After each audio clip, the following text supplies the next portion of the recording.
funa kumponya kupompo limpamu ya ulungu na wachokera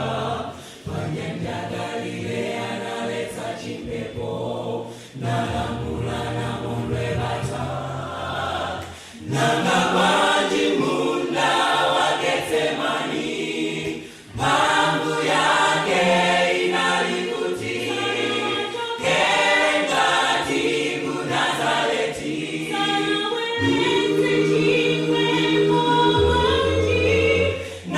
nazipeleka yekambuye kama kaine nazipeleka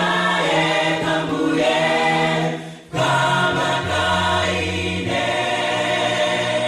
chipulumuzo cha muntu ndicha patali tabulumuka pokulirwa ndi mazi anazuzira mengi mpaka